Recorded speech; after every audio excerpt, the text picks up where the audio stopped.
स्वामी, स्वामी, नहीं स्वामी, स्वामी, स्वामी, नहीं स्वामी, स्वामी, स्वामी, नहीं स्वामी, नहीं, नहीं स्वामी, नहीं, नहीं स्वामी, स्वामी, स्वामी, माता, स्वामी, माता, स्वामी, माता, माता शांत हो जाइए। स्वामी, स्वामी, माता, माता शांत हो जाइए। स्वामी, स्वामी, संभालिए माता अपने आप को। शांत हो जाइए माता, शांत हो जाइए माता, शांत हो जाइए माता, शांत हो जाइए माता, अपने आप को संभालिए माता। सर्वनाश हो उनका जिन्होंने मेरा सुहाग लूटा, वंश न रहे उनका जिन्होंने मेरे स्वामी के प्राण लूटे,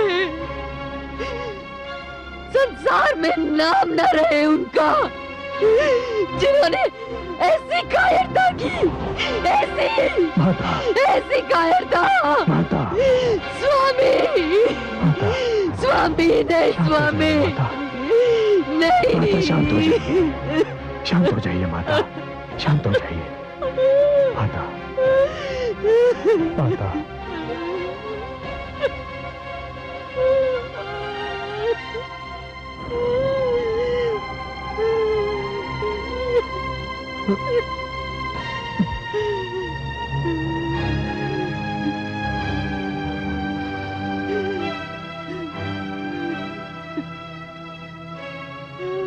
हे पिताश्री,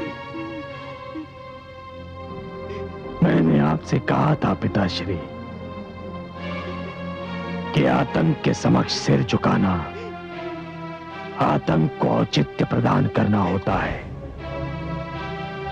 जो लोग अहिंसा को कायरता समझते हैं, उन्हें यह विश्वास दिलाना आवश्यक होता है पिताश्री कि अहिंसा व्यक्ति को कायर नहीं बनाती। आपने मेरा तर्क समझा पिताश्री, आपने मेरा तर्क समझा, परंतु तब तक बहुत देर हो चुकी थी। हे माता, मैंने गणना की, आपने 21 बार अपनी छाती को पीटकर विलाप किया। 21 बार। मैं आपको अपने पिता के पार्थिव शरीर पर यह वचन देता हूं माता कि मैं इन क्षत्रियों का 21 बार वध करूंगा। 21 बार उनके वंश को मैं नष्ट करूंगा। हे माता, मैं इस धरती को उन कायरों के रक्त का सरोवर बना दूंगा। आपकी सौगंध माता, आपकी सौगंध, मैं यही करूंगा, मैं यही करूंगा माता, मैं यही करूंगा। शंभो,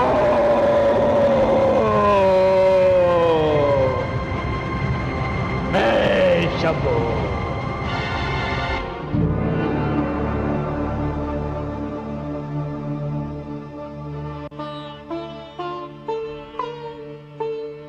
कितना बड़ा अनर्थ कर दिया दुष्ट सहस्त्रार्जुन ने। महादेवी, भ्रष्टाचार और उन्माद से चूर व्यक्ति अनर्थ के अतिरिक्त और कर ही क्या सकता है? परशुराम ने सत्य ही कहा था कि कहीं जमदग्नि उसके तर्क को समझने में विलंब न कर दें। उन्होंने विलंब कर दिया और इसका ये फल हुआ।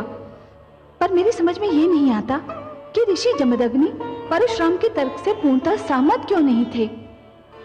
महादेवी, ऋषि जमदग्नि का एक मन कह रहा था कि वो परशुराम के तर्क से सहमत हो जाए, परंतु दूसरा मन कह रहा था कि सहमति का अर्थ यह होगा कि स्वयं की विचारधारा की पराजय को स्वीकार कर लेना। वो असमंजस में पड़ गए और इसी असमंजस के कारण उन्हें अपने प्राणों से हाथ धोना पड़ा। एक कारण और था महादेवी। वो क्या था कमल नयन? ऋषि जमदग्नि को शस्त्र की महत्ता का ज्ञान तो था, परंतु शस्त्र के प्रयोग का ज्ञान नहीं था। मैं समझी नहीं सर्वेश्वर। ऋषि जमदग्नि शस्त्र विद्या की शिक्षा अवश्य देते थे महादेवी, परंतु उन्होंने कभी यह नहीं सोचा होगा कि इस विद्या का प्रयोग स्वयं उन्हें भी करना पड़ सकता है, उन्हें युद्ध भी करना पड़ सकता है। इसका फल यह हुआ महादेवी कि जब युद्ध का समय आया तो शस्त्र विद्या में उनकी निपुणता उनके किसी काम नहीं आई। पर वो तो युद्ध में विश्वास ही नहीं करते थे।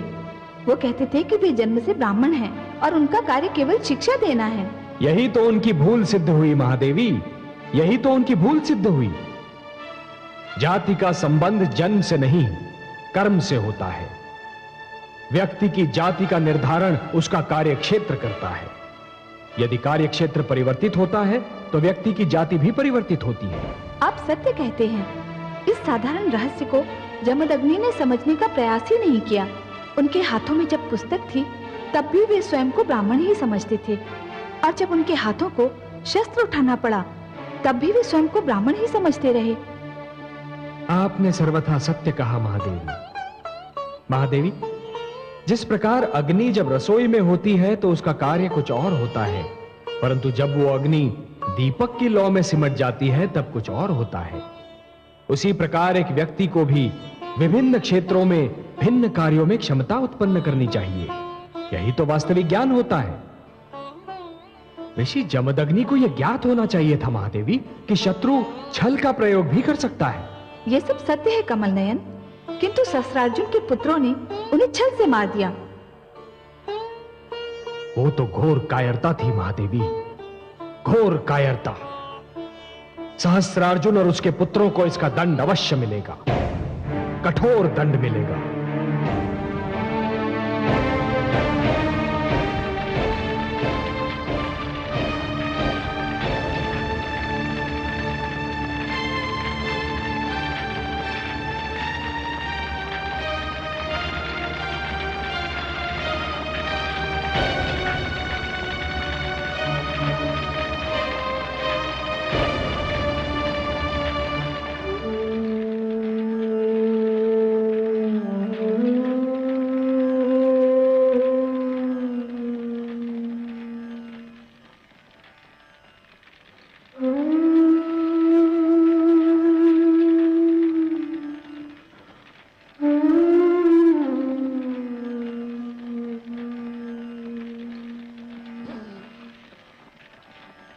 पिताश्री, ये आपका अंत नहीं है, ये तो साम्राज्यवादी व्यवस्था का अंत है। आप मर नहीं सकते पिताश्री, मृत्यु आपको छू भी नहीं सकती, क्योंकि आप तो ज्ञान है, विद्या है, बुद्धि है। आचार्य कभी नहीं मरते पिताश्री, आचार्य कभी नहीं मरते। वो तो अपनी दी हुई शिक्षा और अपने बनाए गए शिष्यों के रूप में सदा के लिए जीवित रहते हैं।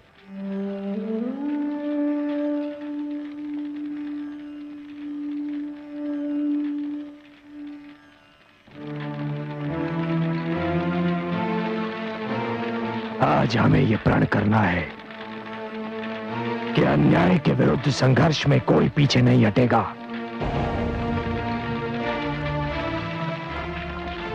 पिताश्री की मृत्यु ने हमें यह सिखाया है कि हमें युद्ध के उन्माद का अंत करना है। जो भी व्यक्ति समाज पर युद्ध थोपता है वो मानवता का शत्रु है, और हमें इस धरती को इन शत्रुओं से मुक्त कराना है।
पिताश्री की जय हो।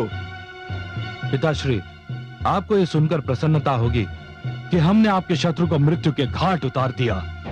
इस शत्रु के विषय की बात कर रहे हो पुत्र? ऋषि जमदग्नि के विषय में। क्या?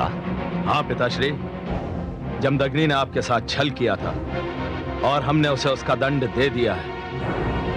ऋषि जमदग्नि ने छल किया था? क्या छल किया था? उन्होंने सुशीला के स्थान पर आपको कोई साधारण गऊ दे दी थी। बुद्धि भ्रष्ट हो गई है तुम्हारी। वो सुशीला ही थी। किंतु उसने तो हमारी कोई इच्छा पूरी नहीं की। मूर्खो, पुत्र पिता की सहायता करते हैं, परंतु तुमने तो एक बहुत बड़ा संकट मेरे द्वार पर लाकर खड़ा कर दिया है। मैं चाहता था कि परशुराम को समाप्त करने के लिए मुझे थोड़ा समय मिल जाए, युद्ध कुछ समय के लिए टल जाए, ताकि मैं अपनी शक्ति को एकत्रित कर लूं, परंतु तुमने तो युद्ध को मेरी चौखट पर लाकर खड़ा कर दिया है।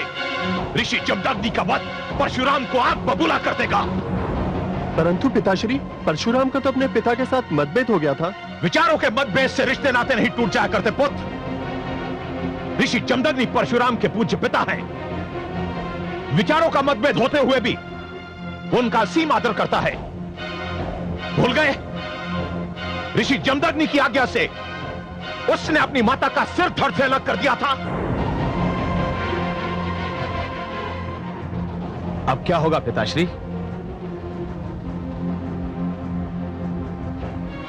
मुझे सोचने दो, मैं एकांत चाहता हूं। प्रणाम। प्रणाम पिताश्री।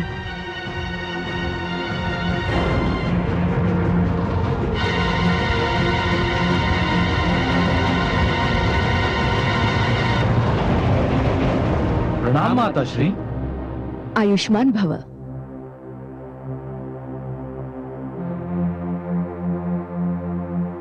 क्या बात है स्वामी, आप बहुत चिंतित लग रहे हैं। बहुत बड़ा अनर्थ हो गया महारानी। हमारे पुत्रों के हाथों ऋषि जमदग्नि का वध हो गया है। इसका तो बहुत भयंकर परिणाम हो सकता है। तो मैं क्या कर सकता हूं? ऋषि जमदग्नि को जीवित तो नहीं कर सकता। अपने पुत्रों को दंड तो दे सकते हैं आप। कैसी माता हैं आप? अपने पुत्रों पर दया करने के स्थान पर उन्हें दंड दिलाना चाहती हैं। वे दया के पात्र नहीं है स्वामी। संतान की भूल को अनदेखा करना संतान को और भी बिगाड़ने के समान है। कोई दूसरा संतान को दंड दे, इससे अच्छा है कि माता पिता स्वयं अपनी संतान को दंड दें। किसमें इतना साहस है कि मेरे होते हुए मेरी संतान को दंड दे? परशुराम को भूल रहे हैं आप। उसमें इतना साहस कहां कि वो मेरे सम्मुख आए। वो आपके सम्मुख आ चुका है स्वामी। उस समय मैं तैयार नहीं था और अब वो पहले से अधिक तैयार है। आप परशुराम से अत्यधिक प्रभावित दिख पड़ती है महारानी। जब वो पहली बार मेरे सामने आया था, तब मैंने उसे पुत्र कहकर पुकारा था। तो फिर उसी पुत्र की शरण में क्यों नहीं चली जाती आप? आपका परामर्श अनुचित नहीं है।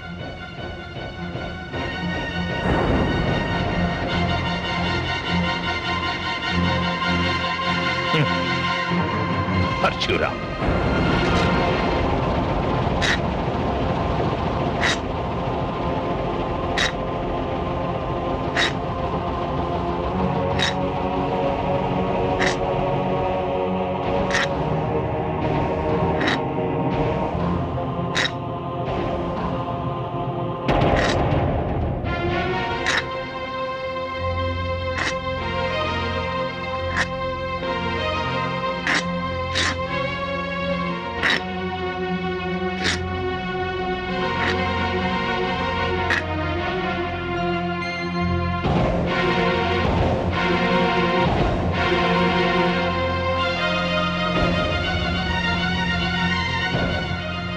महारानी मृण्मयी, आप? हाँ पुत्र, मैं तुमसे कुछ मांगने आई हूँ। जानता हूं, यदि आप अपने पति और पुत्रों के लिए जीवन दान मांगने आई हैं, तो मेरी विनती है, ना मांगिएगा। आपकी मांग को अस्वीकार करते हुए मुझे बहुत दुख होगा। और यदि मैं क्षमादान मांगू तो? क्षमादान किसके लिए महारानी? स्वयं आपने तो कोई ऐसा कार्य नहीं किया जिसके लिए आपको क्षमा की आवश्यकता हो। और सहस्रार्जुन और आपके राजकुमारों को क्षमा करने का कोई प्रश्न ही नहीं उठता। वे स्वयं तुमसे क्षमा मांगे तब भी?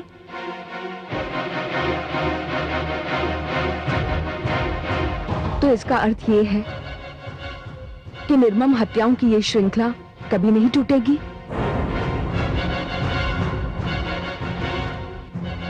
क्या इस श्रृंखला का आरंभ मैंने किया था महारानी? और क्या आपके पति और पुत्रों के अपराधों को भुलाने के लिए क्षमा पर्याप्त है? नहीं है, किंतु क्या हिंसा का उत्तर हिंसा और हत्या का उत्तर हत्या से देने से अपराध की महत्ता कम हो जाती है? पुत्र, मेरे पति और पुत्र अहंकारी हैं। तुम तो नहीं हो। तुम बुद्धिमान हो, शक्तिशाली हो। क्षमा वही कर सकता है जिसे अपनी शक्ति पर भरोसा है। तुम क्षमा कर सकते हो पुत्र, तुम ही क्षमा कर सकते हो।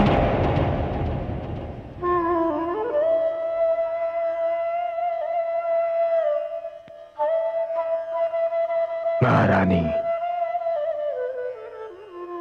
आप इतनी दूर मेरे पास चलकर आई हैं। आपने मुझे पुत्र कहकर पुकारा है।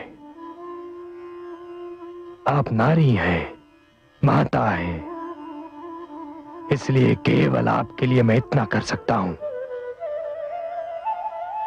कि यदि आपके पति और आपके पुत्र समस्त ऋषि समाज से, समस्त भार्गव समाज से अपने दुष्कर्मों के लिए क्षमा मांग लें और ये वचन भी दें कि वो भविष्य में कभी किसी को पुनः कष्ट नहीं देंगे, तो महारानी मैं स्वयं अपना दुख भूलकर उन्हें क्षमा कर सकता हूं। परंतु क्या वो ऐसा करेंगे? क्यों नहीं करेंगे? मैं उन्हें मनाऊंगी। तुम्हारा धन्यवाद पुत्र।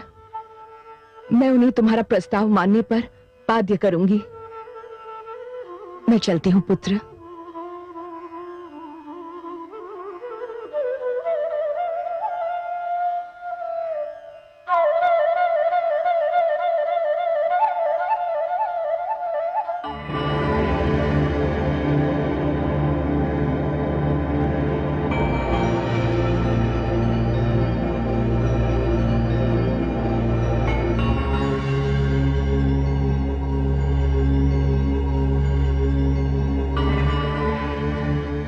महारानी,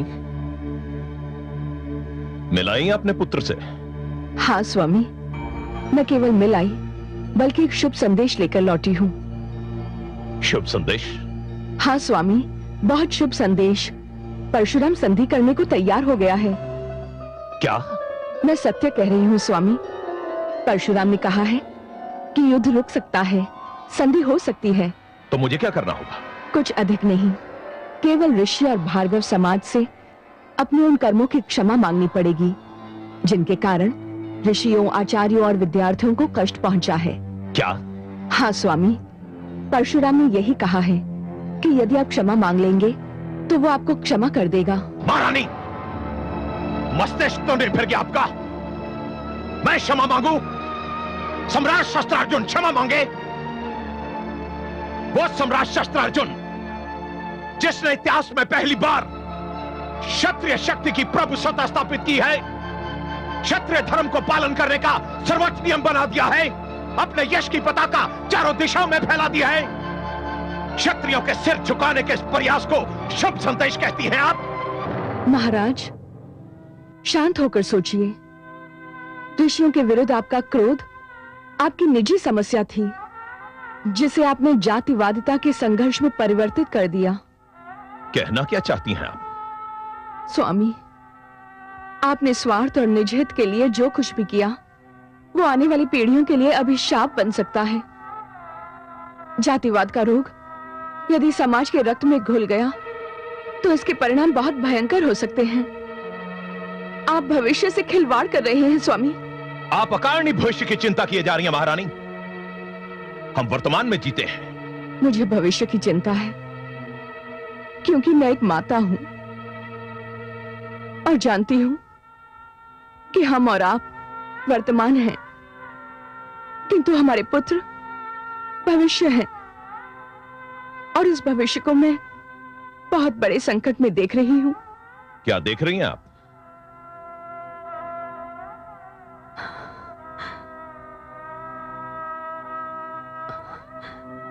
महाराज, मुझे उनके कटे हुए सिर दिखाई दे रहे हैं। बंद कीजिए अपना मुख। आप अपनी संतान के लिए ऐसी अशुभ और भयानक बातें कर रही हैं। नहीं स्वामी, मैं चाहती हूं कि मैं जो कुछ भी देख रही हूं वो झूठ हो, परंतु मैं जानती हूं कि ये सत्य है। ये सब मिथ्या है, ये सब झूठ है। आप झूठ कह रही हैं। ऐसा कदापि नहीं हो सकता। आप असत्य बोल रही हैं। और यदि यह सत्य है तो हे ईश्वर, मुझे अभी इसी क्षण इस धरती से उठा ले, क्योंकि मैं अपने पुत्रों का ये परिणाम नहीं देख पाऊंगी। उठा ले प्रभु, मुझे उठा ले।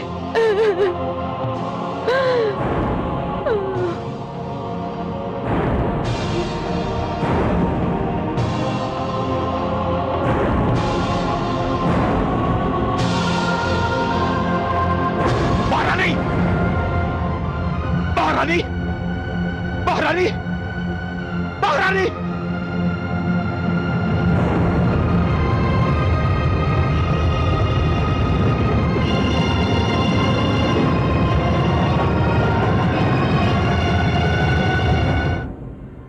कमल नयन, संसार में ये क्या हो रहा है? हमारी संतान क्या कर रही है? महादेवी, जब मानव स्वयं के भीतर छिपी हुई त्रुटियों को दूर करने के स्थान पर उन्हें उचित ठहराने का प्रयास करता है, तब उसका अर्थ यह होता है कि वो सत्य का सामना नहीं करना चाहता। सत्य का सामना करने का साहस वो खो चुका है। वो सत्य से दूर भागता है, मुख मोड़ता है, पलायनवादी बनता है, और यह पतन का लक्षण होता है महादेवी। मुझे तो ये भय लग रहा है कि सहस्रार्जुन जिस प्रवृत्ति को बढ़ावा दे रहा है वो आने वाले युगों में मानव जाति के लिए एक बहुत बड़ा रोग बनकर रह जाएगा। एक ऐसा रोग जिसे महामारी में बदलते देर नहीं लगती। मैं जानता हूं कि आपका संकेत किस ओर है महादेवी। इस समय सहस्रार्जुन अपने व्यक्तिगत स्वार्थ के लिए जातिवाद को बढ़ावा दे रहा है, और यही जातिवाद आने वाले युगों में एक अभिशाप सिद्ध होगा। हे महादेवी, जिस प्रकार भूकंप ऊंची अट्टालिकाओं और भवनों को गिराने की शक्ति रखता है, उसी प्रकार ये जातिवाद एक सुदृढ़ और संगठित समाज को नष्ट करने की शक्ति रखता है। जन्म, रंग, भाषा, जाति और वर्ण के मतभेद आने वाले युगों में मानव समाज के सामने नित नए संकट उत्पन्न कर सकते हैं। अपने स्वार्थ के लिए समस्त समाज को संकट में डालकर सहस्रार्जुन संसार की शांति भंग कर रहा है। मैं समाज में इस जाति और वर्ग के संघर्ष को रोकूंगा। मुझे इसे रोकना ही होगा।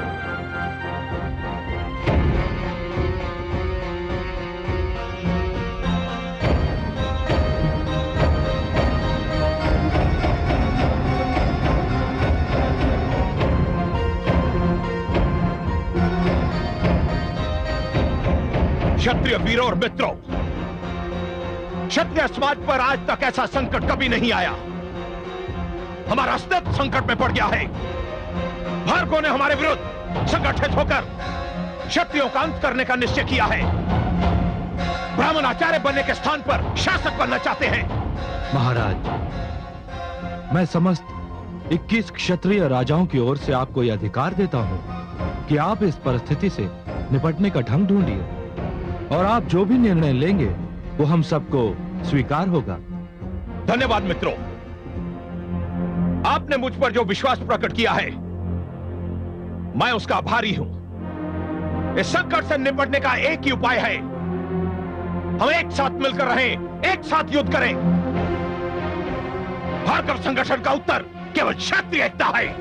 महाराज, हमारी सेनाएं और हमारे कोष इस एकता के लिए आपके सम्मुख प्रस्तुत हैं। हम सर्वसम्मति से आपको अपना नायक मानते हैं। महाराज सहस्त्रार्जुन की, क्षत्रिय एकता की, महाराज सहस्त्रार्जुन की, क्षत्रिय एकता की, महाराज सहस्त्रार्जुन की, क्षत्रिय एकता की, महाराज सहस्त्रार्जुन की, क्षत्रिय एकता की।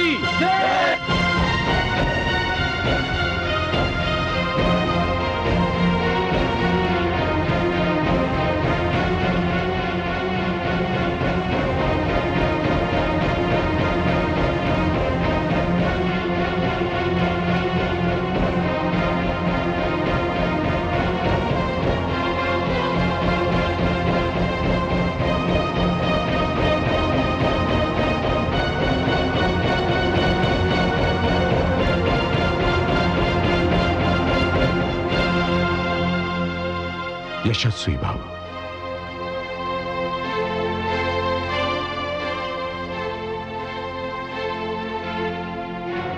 वत्स परशुराम, तुम्हारे पिता ऋषि जमदग्नि की हत्या से ऋषि समाज को बहुत बड़ा आघात पहुंचा है, परंतु हम मात्र तुम्हारे पिता की हत्या पर शोक व्यक्त करने नहीं आए, अपितु तुम्हें यह बताने आए हैं कि यद्यपि हमें जातिवाद से घृणा है, परंतु जिस प्रकार सहस्त्रार्जुन अपने स्वार्थ की सिद्धि के लिए क्षत्रियों को भ्रमित करके आश्रमों को नष्ट करने का प्रयत्न कर रहा है, हमारे समक्ष इसके अतिरिक्त और कोई उपाय नहीं है कि हम उसकी धृष्टता का प्रत्युत्तर दें। हमने निर्णय किया है कि आप भार्गवों को संगठित करने का जो कार्य कर रहे हैं उसमें आपको सहयोग दिया जाए।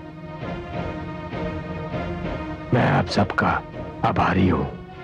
वत्स, तुमने नवयुवकों में एक नई शक्ति, नई स्फूर्ति भर दी है। हम तुम्हें धन, सेना या किसी अन्य सामग्री की कमी नहीं होने देंगे। हम सहस्त्रार्जुन का सामना करने के लिए भलीभांति तैयार हैं। मैं पुनः एक बार आप सबका आभार प्रकट करता हूं। वत्स परशुराम,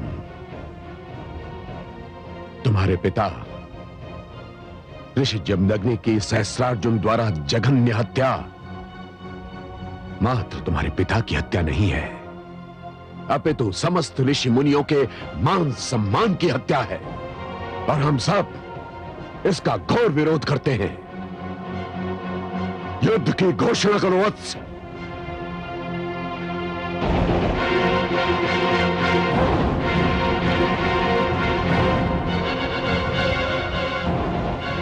जो आज्ञा ऋषिवर, जो आज्ञा।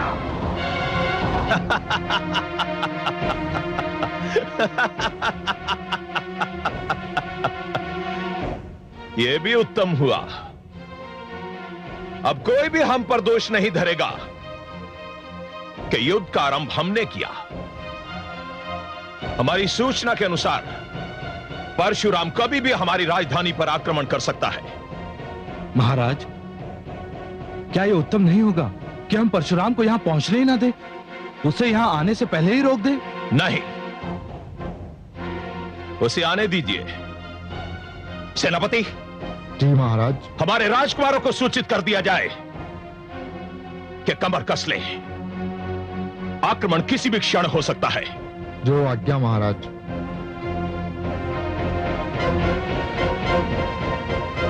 परशुराम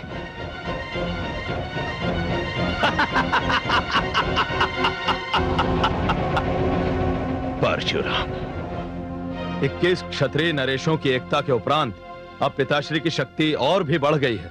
किंतु मुझे संदेह है। क्यों? क्योंकि पिताश्री तो यूं भी कुछ कम शक्तिशाली नहीं थे। इन 21 नरेशों की शक्ति पिताश्री की शक्ति के आगे क्या अस्तित्व रखती है?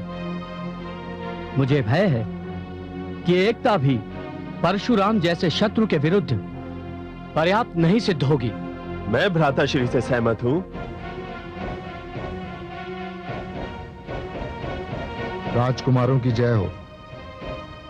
मैं आप सबको सूचित करने आया हूं कि परशुराम ने हमारे विरुद्ध युद्ध की घोषणा कर दी। क्या?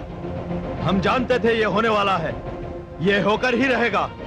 अब तो युद्ध के अतिरिक्त कोई मार्ग ही नहीं रह गया है। उस युद्ध का क्या लाभ जिसका परिणाम प्रारंभ से पहले ही विदित हो? आप जा सकते हैं सेनापति।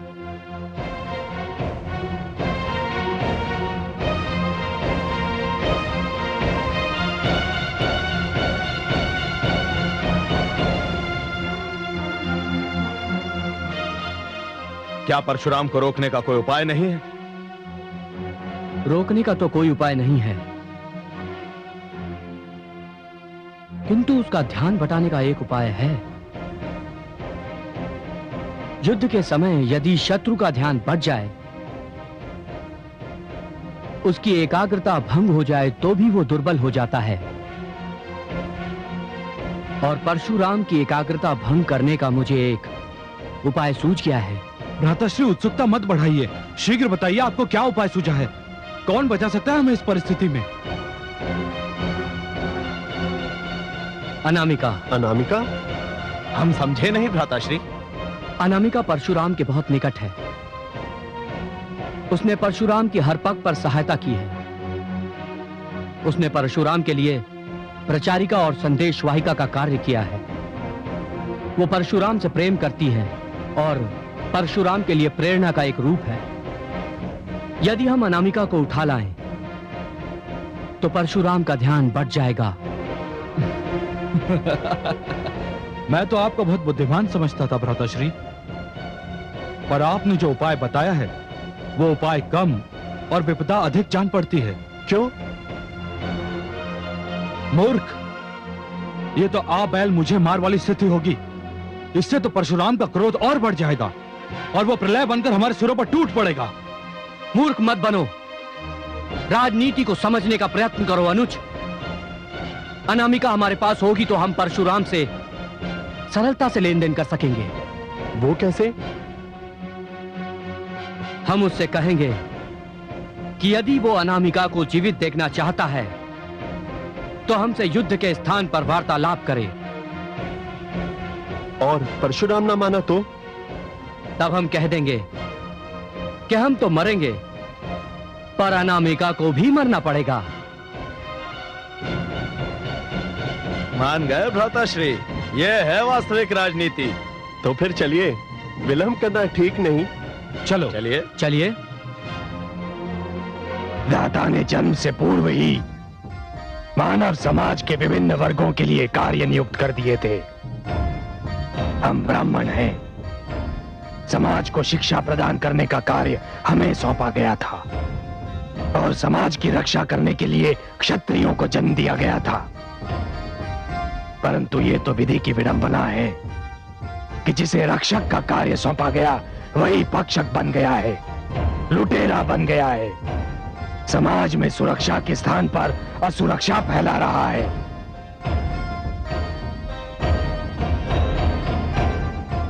जिन हाथों में पुस्तक होनी चाहिए थी, आज उन हाथों में खड्ग है।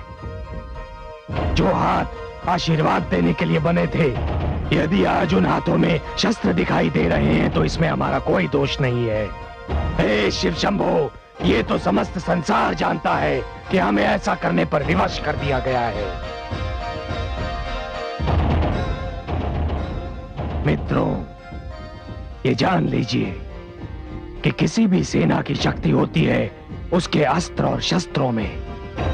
सहस्त्रार्जुन की सेना नवीनतम शस्त्रों से लेस है।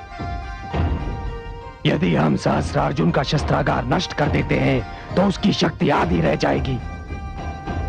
मित्रों, हम सहस्त्रार्जुन के शस्त्रागार पर आक्रमण करेंगे, उसके समस्त शस्त्रों को लूट लेंगे और उसके शस्त्रागार को फूंक देंगे। हर हर महादेव।